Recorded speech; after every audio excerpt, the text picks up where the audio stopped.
धाकड़ खबर बेखौफजुमा बेबाक अंदाज। धाकड़ खबर के न्यूज रूम से मैं आपके साथ हूं अकरम रईस खान। 6 अक्टूबर से लगातार प्रेस कॉन्फ्रेंस करके महाराष्ट्र सरकार के मंत्री एनसीपी के नेता नवाब मलिक एक के बाद एक खुलासे कर रहे हैं। कभी समीर वानखेड़े को बेनकाब करते हैं, कभी भारतीय जनता पार्टी के कुछ नेताओं को बेनकाब करते हैं, लेकिन आज 1 नवंबर को जो उन्होंने प्रेस कॉन्फ्रेंस की है उसमें सीधे तौर पर महाराष्ट्र के पूर्व मुख्यमंत्री और महाराष्ट्र के अंदर भारतीय जनता पार्टी का सबसे बड़ा चेहरा यानी कि देवेंद्र फडणवीस को बेनकाब कर दिया है। उन्हें ड्रग माफियाओं का सरगना बता दिया। यही नहीं, उनकी पत्नी को भी ड्रग माफियाओं का सहयोगी करार दे दिया है। जयदीप चंद्रलाल राणा नाम के एक शख्स का बाकायदा फोटो, वीडियो, तमाम चीजें दिखाते हुए नवाब मलिक ने दावा किया। इस बड़े दावे से महाराष्ट्र से लेकर दिल्ली तक की राजनीति में बड़ा भूचाल आ गया है। इसके बाद देवेंद्र फडणवीस भी चंद मिनटों के अंदर सामने आ गए और उन्होंने कहा कि जो फुलझड़ी नवाब मलिक ने छोड़ी है उसके बाद अब बम फूटेगा और हम दीपावली के बाद खुलासा करेंगे कि नवाब मलिक के किस तरह से अंडरवर्ल्ड के साथ संबंध है। यहाँ कई सारे सवाल पैदा हो गए देवेंद्र फडणवीस के इस बयान के बाद। भैया, अगर ये अंडरवर्ल्ड से संबंध रखते हैं तो आज तक ही मंत्री क्यों बने हुए, अब तक वो खुलासा क्यों नहीं किया गया था? और इनकी तो विधानसभा भी जो सदस्यता है वो भी नहीं रहनी चाहिए थी, इनको तो उठा के पहले ही जेल में डाल दिया जाना चाहिए था। अब जाके ये बात क्यों कह रहे हैं? कैसे इस पूरे मामले को देखा समझा जा सकता है? नवाब मलिक ने क्या कहा है, देवेंद्र फडणवीस किस तरीके से जवाब दे रहे हैं, आपके सामने रखने जा रहा हूं। चलते हैं नवाब मलिक की प्रेस कॉन्फ्रेंस के पहले हिस्से की तरफ।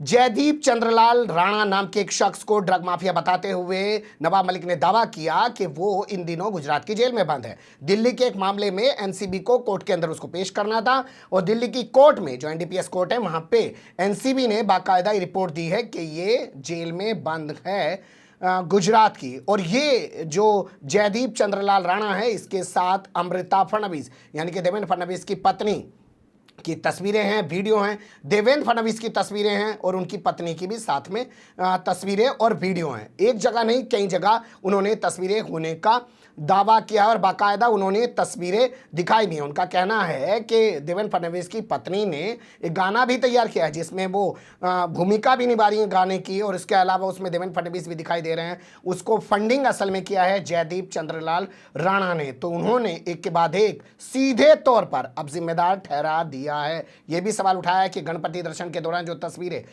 जयदीप चंद्रलाल राणा के साथ देवेंद्र फडणवीस और उनकी पत्नी की आ रही हैं, क्या वो जयदीप चंद्रलाल राणा के घर की हैं या देवेंद्र फडणवीस के घर की हैं? सुन लीजिए नवाब मलिक को।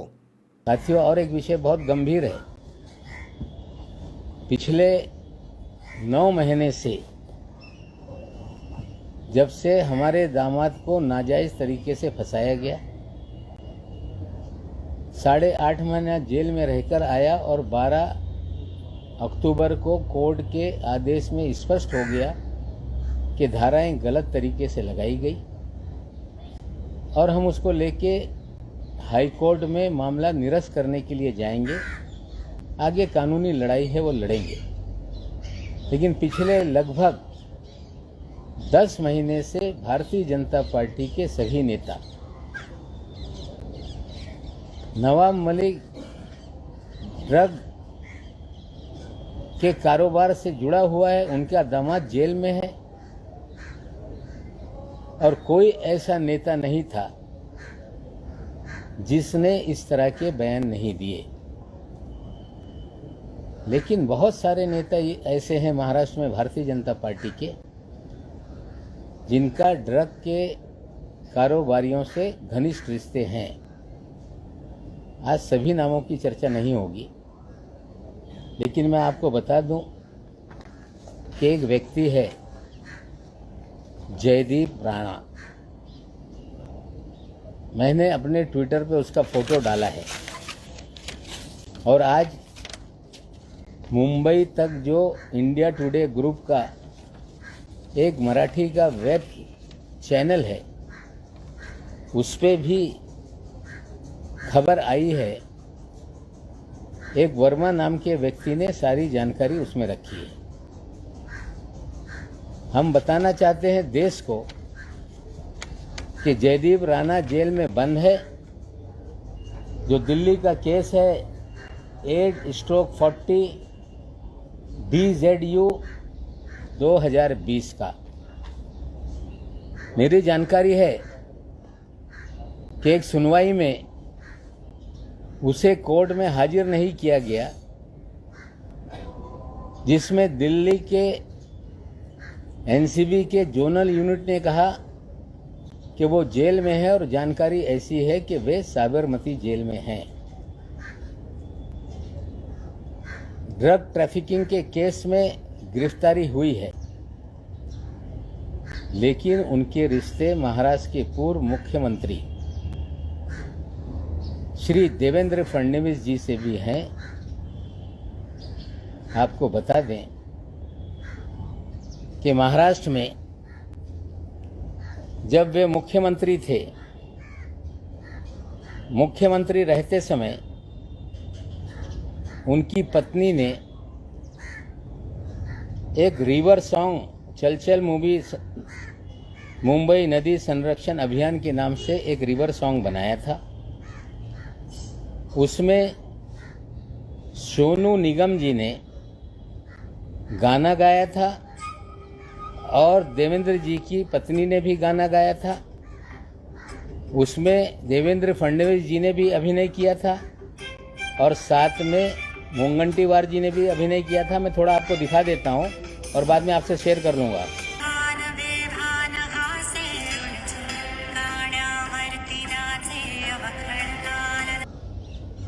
गाना गाती हैं, अच्छी बात है। नदियों को लेकर गाना गाएं, अच्छी बात है। सोनू निगम जी के साथ अभिनय करें, अच्छी बात है। देवेंद्र जी अभिनेता बन जाएं, अच्छी बात है। मुंगंटीवार जी अभिनेता बन जाए, अच्छी बात है। डायरेक्टर उसके सचिन गुप्ता थे। सिंगर अमृता फडणवीस एंड सोनू निगम, उसको म्यूजिक दिया था, जो गाना लिखा था वो अभिजीत जोशी जी ने। क्रिएटिव हेड उसके मनीष खानका थे और उसके फाइनेंस हेड जयदीप राणा जी थे। ये कह देना कि सार्वजनिक जीवन में कौन किसके साथ तस्वीरें खींच लेता है हमें पता नहीं। तस्वीर तो ऐसी है कि एक दूसरे को तुम शैतान हो, तुम शैतान हो, इस तरह की तस्वीर है। मैंने पूछा ये निशान क्या होता है, मेरे बच्चों ने कहा कि यू आर एविल। अब कौन शैतान है मुझे पता नहीं, लेकिन ये शैतान जो नशे का कारोबारी है, ड्रग पेडलर है। एक टी सीरीज ने जो गाना रिलीज किया था जिसमें अमृता फडणवीस जी ने गाना गाया था, अभिनय किया था, देवेंद्र जी ने भी अभिनय किया था। उस समय के जो महाराष्ट्र के फाइनेंस मिनिस्टर थे मुंगंटीवार साहब ने भी उसमें अभिनय करने का काम किया था। ये कह देना कि हमसे कब मिले हम नहीं जानते, फिर बचाव करेंगे कि मुझे मालूम नहीं था ये कौन आदमी फाइनेंशियल हेड बन गया। लेकिन देवेंद्र जी के जयदीप राणा के रिश्ते बहुत घनिष्ठ थे। एक तस्वीर और डालता हूं कि गणपति देवेंद्र जी के घर पे है या जयदीप राणा के घर पे, मुझे पता नहीं, लेकिन गणपति दर्शन के लिए देवेंद्र फडणवीस, जयदीप राणा ये साथ में है। इसकी तस्वीर मैं रिलीज करता हूं। ये सिर्फ मामला इतना ही नहीं, मामला महाराष्ट्र में ड्रग के बड़े कारोबार का है। मैं इस खबर में ज्यादा नहीं बोलना चाहता हूं क्योंकि वीडियो बहुत बड़े बड़े हैं, आपको सुनना पड़ेगा। क्योंकि भोंपू मीडिया और उसके दलाल चाटुकार दंगाई पत्रकार 30 सेकंड का 20 सेकंड का कोई वीडियो लगा के अपनी खबर को पूरा कर दे रहे हैं, लेकिन आपको विस्तार से चीजें समझनी है तो टाइम देना पड़ेगा, वरना चले जाइए 10 मिनट में 100 खबरें देख लें, चाहे वो खबरों का बलात्कार ही क्यों ना कर रहे हो। इसके बाद नवाब मलिक ने आगे हमला बोलते हुए कहा कि देवेंद्र फडणवीस का एक रिश्तेदार है जिसका नाम उन्होंने बताया है नीरज गुंडे, जो बाकायदा पिछली सरकार थी जब महाराष्ट्र में, जो शिवसेना के सहयोग से ही चल रही थी, जिसमें देवेंद्र फडणवीस सीएम थे, वो सब कुछ ट्रांसफर पोस्टिंग के नाम पर गोरख धंधा चला रहा था। जो बड़े बड़े इंडस्ट्रीज हैं उनसे अवैध उगाई कर रहा था, और आज वो ईडी के दफ्तर में, आज वो केंद्र की जितनी भी जांच एजेंसियां हैं उनके दफ्तर में, एनसीबी के दफ्तर में, तमाम जगह वो आते जाते दिख रहा है। और वही समीर वानखेड़े को यहाँ लेके आया और वही समीर वानखेड़े के जरिए बॉलीवुड को बदनाम करके उनसे अवैध उगाई का धंधा कर रहा है। ये सब धंधा असल में देवेंद्र फडणवीस के इशारे पर किया जा रहा है। तो एक तरफ तो ड्रग पेडलर से रिश्ते बेनकाब कर रहे हैं, दूसरी बात गोरख धंधा जो चल रहा है अवैध उगाई का, उसमें भी सीधे तौर पर उन्होंने देवेंद्र फडणवीस पर आरोप लगा दिए हैं। सुन लीजिए उनकी जबानी। कल मैंने कहा था कि देवेंद्र फडणवीस का एक वजह इसी शहर में रहता है, नीरज गुंडे, जिसको पूरी तरह से पिछली सरकार में मुख्यमंत्री निवास में एक्सेस था, मुख्यमंत्री कार्यालय में एक्सेस था, सारे अधिकारियों के चैम्बर में एक्सेस था, सारे पुलिस के ट्रांसफर वो तय करता था, ब्यूरोक्रेसी के ट्रांसफर वो तय करता था, और पूरी तरह से उगाई उसी के जरिए महाराष्ट्र में की जाती थी। और देवेंद्र जी जब भी नई मुंबई की तरफ, पूना की तरफ प्रस्थान करते थे तो शाम में उनके घर में हाजिरी लगती थी और लगातार नीरज गुंडे के घर पर वो बैठते थे और वहीं से सारा देवेंद्र जी का माया जाल चलता था। सरकार बदलने के बाद महाराष्ट्र में जो भी केंद्रीय एजेंसियां हैं,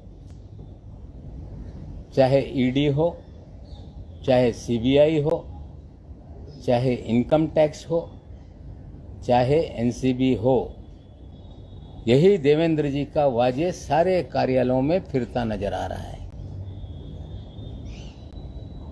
अधिकारियों के तबादले में भी करोड़ों रुपए वसूले जा रहे हैं।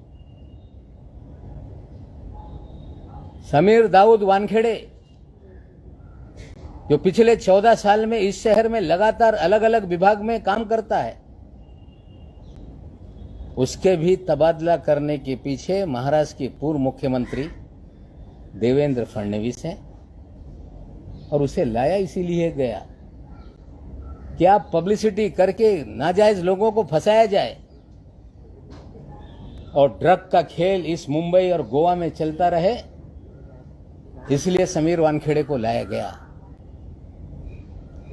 बड़े बड़े ड्रग पेडलर, चाहे वो काशिफ खान हो, उसे छोड़ दिया जाता है। ऋषभ सचदेवा को, आमिर फर्नीचर वाला को और प्रतीक गाबा को छोड़ दिया जाता है। सारा ड्रग का खेल ये देवेंद्र जी के इशारे पे इस राज्य में चल रहा है। जिम्मेदारी से कहता हूं कि प्रतीक गाबा कौन है, प्रतीक गाबा को क्यों छोड़ा गया, प्रतीक गाबा इस शहर में क्या करता है, किन होटलों में पार्टी ऑर्गेनाइज करता है, एक टेबल की कीमत 5 लाख, 10 लाख, 15 लाख कैसे होती है। मैं आज प्रतीक गाबा के बारे में नहीं बताऊंगा, लेकिन इस खेल में प्रतीक गाबा सबसे बड़ा किरदार है, जो आने वाले दिनों में उसको हम आप लोगों के सामने रखेंगे। पूरा ड्रग का मास्टरमाइंड, ड्रग के खेल का मास्टरमाइंड, हमें लगता है महाराष्ट्र का पूर्व मुख्यमंत्री है क्या, यह सवाल हमारे दिमाग में खड़ा हो रहा है। क्यों नीरज गुंडे जाकर बैठता है, क्यों बीजेपी के लोग छूट जाते हैं और ये कह देना कि मेरा कोई संबंध नहीं, यही कहेंगे कि हमें पता नहीं था, पता था। आपके नाक के नीचे ड्रग का धंधा चलता रहा। कई ऐसी तस्वीरें हम आगे लाएंगे जो ड्रग पेडलर हैं, जो भारतीय जनता पार्टी में हैं, थे, वो सारी चीजों को धीरे धीरे खोलेंगे। अब इसके बाद आपके जहन में सवाल यह पैदा होगा कि क्या देवेंद्र फडणवीस ने इसका जवाब दिया है। तो हाँ, देवेंद्र फडणवीस ने इसका जवाब दिया। क्या जवाब दिया है, उनकी जबानी सुन लीजिए। मंत्री नवाब मलिक, इन्होंने जो आरोप लगाए हैं, ये आरोप हास्यास्पद इस प्रकार के आरोप है। इसका कारण रिवर मार्च ये जो संगठन मुंबई में काम करती है, इस संगठन ने जो रिवर एंथम तैयार किया, उस रिवर एंथम के लिए जो टीम हमारे पास आई थी, उस टीम के क्रिएटिव टीम का एक हायर्ड आदमी, जिसने वो पूरी टीम ने हमारे साथ उस समय फोटो खिंचवाए, और उस व्यक्ति को 4 साल बाद आज एनसीबी ने अरेस्ट किया। ये 4 साल पहले का फोटो है, और इसके आधार पर वे संबंध जोड़ना चाहते। सबसे महत्व की बात यह है कि ये संपूर्ण रिवर मार्च के जो लोग हैं, इसमें जो प्रमुख है मिस्टर चौगुले, इन्होंने भी कल स्पष्ट किया है कि हमारी टीम के साथ ये आए हुए थे, इनका कोई संबंध नहीं है। लेकिन उस समय नवाब मलिक जी ने ये नहीं देखा कि उसके फोटो तो मेरे साथ भी है, लेकिन मेरे साथ के फोटो उन्होंने ट्वीट नहीं किए, क्योंकि उनको पता था कि इसकी वैल्यू कम हो जाती है, क्योंकि मेरे साथ तो किसी का भी फोटो खींचा जा सकता है। इसलिए मेरे पत्नी के साथ का फोटो जानबूझकर उन्होंने ट्वीट किया है। मैं ये पूछना चाहता हूं कि किसी तीसरे आदमी के साथ फोटो आने से अगर बीजेपी का ड्रग कनेक्शन बनता है, तो राष्ट्रवादी कांग्रेस के मंत्री नवाब मलिक, इनके साथ रहने वाले उनके जवाई, इनके घर में गांजा अगर, या इनके पास गांजा अगर मिलता है, तो इस रेशियो से पूरी राष्ट्रवादी कांग्रेस पार्टी यही ड्रग्स की किनपिन होनी चाहिए। लेकिन मैं ऐसी बातें करता नहीं हूं। वो हिंदी में कहते हैं खिसियानी बिल्ली खंबा नोचे, इस प्रकार की अवस्था नवाब मलिक की हुई है।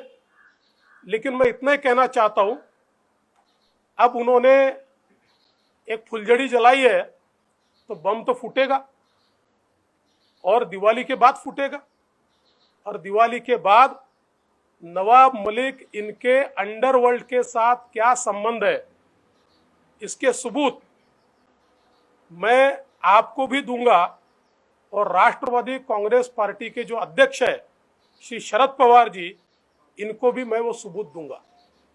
तो ये कहना कुछ गलत ना होगा कि समीर खान जो पकड़ा गया, जिसके पास से ड्रग्स मिली है, वो दामाद है नवाब मलिक का। तो इसका मतलब पूरी सरकार जो महाराष्ट्र में अभी चल रही है, वो ड्रग माफियाओं की सरकार है। लेकिन हम ऐसी ओछी राजनीति नहीं करते हैं। खिसियानी बिल्ली खंबा नोचे वाली कहावत को चरितार्थ कर रहे हैं नवाब मलिक। उनका दामाद जेल चला गया, इसके बाद वो उल जलूल आरोप लगा रहे हैं। उन्होंने जो चिंगारी छेड़ी है, अब उसके बाद बम तो फूटेगा। दीपावली के बाद हम उनके जो तार हैं अंडरवर्ल्ड से जुड़े हुए, उनका खुलासा करेंगे। तो यहाँ कई सारे सवाल पैदा हो जाते हैं कि आपको लगता है वाकई में कुछ है नवाब मलिक के खिलाफ इन लोगों के पास? अगर होता तो ये आज ही खुलासा ना कर देते, और अगर पहले से था तो बड़ा सवाल ये कि आखिर गृह मंत्रालय क्या कर रहा है, आखिर देवेंद्र फडणवीस क्या कर रहे हैं, क्यों इसको लेकर आज तक हंगामा नहीं मचाया गया, आखिर मंत्री बनने कैसे दिया गया जिस आदमी के अंडरवर्ल्ड से संबंध हैं, और इस मामले को देवेंद्र फडणवीस अब तक क्यों दबाए बैठे थे? इसका सवाल भी देवेंद्र फडणवीस से पूछा जाना चाहिए। दूसरा, वो जिस चीज़ को फुलझड़ी बता रहे हैं, असल में बम तो नवाब मलिक ने ही फोड़ दिया है। तो कौन सा बम अब दीपावली के बाद फोड़ने के बाद देवेंद्र फडणवीस कर रखे हैं, इसके बारे में कुछ लोगों का ये कहना है कि जो किरीट सोमैया है, वो प्रधानमंत्री नरेंद्र मोदी के साथ विदेश के दौरे पे गए हैं। उन्होंने दावा किया था कि वो अंडरवर्ल्ड से नवाब मलिक के संबंधों को बेनकाब कर देंगे, तो उनके वापस लौटने का शायद इंतजार किया जा रहा है। उसी के बाद कोई बड़ा खुलासा किया जाएगा। आपने देखा होगा किरीट सोमैया आजकल बयान दे रहे हैं विदेश में जाके, जैसे कोई विदेश मंत्री प्रधानमंत्री नरेंद्र मोदी के साथ घूम रहा हो, टाई कोट लगा के। क्या मतलब बनता है कैसे आदमी का? ठीक है, भाजपा का नेता है, सांसद है, जो भी है, तो वो क्यों बयान दे रहा है इस तरीके के? लेकिन उसके जरिए बयान दिलवाए जा रहे हैं। वो एक अलग मुद्दा हो सकता है, उस पर एक अलग बात की जा सकती है। लेकिन बड़ा आज धमाका हो गया है, और लग ये रहा है कि अब ये मामला महाराष्ट्र की महाविकास अघाड़ी सरकार और बीजेपी के बीच आमने सामने का हो गया है। पाला खींच के लड़ाई करने की मुद्रा में आ चुकी है महाराष्ट्र की महाविकास अघाड़ी सरकार। क्या नवाब मलिक जो बोल रहे हैं वाकई में उसके साथ पूरी सरकार खड़ी हुई है, या नवाब मलिक की कुर्सी जाने वाली है? क्योंकि जिस तरीके के आरोप देवेंद्र फडणवीस लगाने का दावा कर रहे हैं, खुलासा करने का दावा कर रहे हैं, उसके बाद क्या नवाब मलिक सीट पे बने रह पाएंगे? बहुत सारे सवाल हैं। जैसे जैसे चीज़ें आती रहेंगी आपके सामने पहुंचाते रहेंगे। आप बने रहिएगा धाकड़ खबर के साथ। फिलहाल कमेंट्स के रूप में आप लोग अपनी राय दे सकते हैं। खबर को लाइक कर सकते हैं, चैनल को सब्सक्राइब कर सकते हैं, ज़्यादा से ज़्यादा हमारी खबरों को शेयर कर सकते हैं। फिर ऐसे ही किसी सुलगते हुए या उलझते मुद्दे लेकर मैं आपके सामने हूँगा हाजिर। फिलहाल अभी मुझे नहीं इजाज़त।